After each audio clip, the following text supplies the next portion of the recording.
আসসালামু আলাইকুম এভরিওয়ান। আজ আমি দুপুরে পড়তে বসেছিলাম কারণ সকালে আমার ক্লাস ছিল এবং আমাকে ৮টার বাসে যাওয়া লেগেছে। যেহেতু একটা ক্লাস ছিল আমি লাইন বাসে চলে এসেছি। যদি ভার্সিটির বাসের জন্য অপেক্ষা করতাম আমার অনেক সময় অপেক্ষা করতে হতো এবং বাসায় আসতে আসতে অনেক দেরি হয়ে যেত। তো বাসায় আসার পরে কিছুক্ষণ রেস্ট নিই আমি ম্যাথ করতে বসি, কারণ আমি গতকাল ভেবেই রেখেছিলাম আজ থেকে আমি ম্যাথ শুরু করব অল্প অল্প করে। আর সত্যি কথা বলতে ম্যাথ আমার কাছে খুবই বিরক্তিকর লাগে, কারণ আমি ম্যাথে একদমই দুর্বল। প্লাস আমি যেহেতু আর্টসের স্টুডেন্ট, আমার এসএসসির পরে আর ম্যাথ করা লাগেনি। তো অনেক দিন ম্যাথের সাথে আমার কোনো সম্পর্কও নেই। তো ভাবলাম যে কোন অধ্যায়টা সবথেকে বেশি সহজ হবে, তো মনে হলো গড় করি।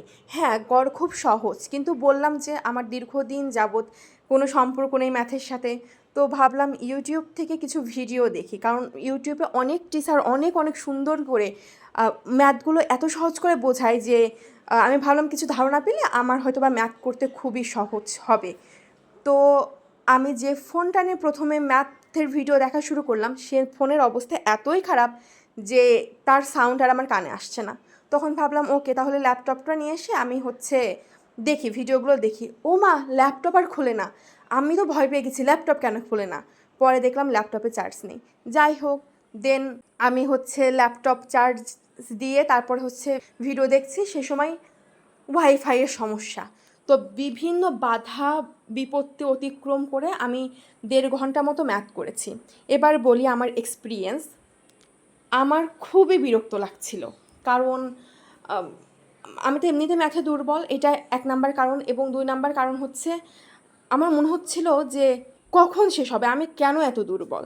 মানে এর বদলে যদি আমার অন্য যে কোনো সাবজেক্ট পড়তে দিত আমি পড়ে ফেলতাম, আমার কোনো সমস্যা হতো না। যেমন অন্যদিন প্রশ্ন ব্যাংক পড়তে আমার খুব আগ্রহ লাগে এবং আমার পড়াও খুব দ্রুত হয়ে যায়, কিন্তু এই ম্যাথ করতে যে আমার খুব কষ্ট হচ্ছিল এবং মনে হচ্ছিল যে ভাই কখন শেষ হবে।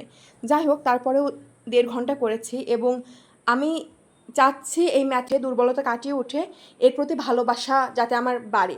এজন্য প্রতিদিন ভাবছি যে ২ থেকে ২.৫ ঘন্টা ম্যাথ করব, যাতে আমার ম্যাথের যে দুর্বলতাটা আছে একদমই চলে যায় অ্যান্ড ম্যাথের প্রতি ভালোবাসা জন্মগ্রহণ করে।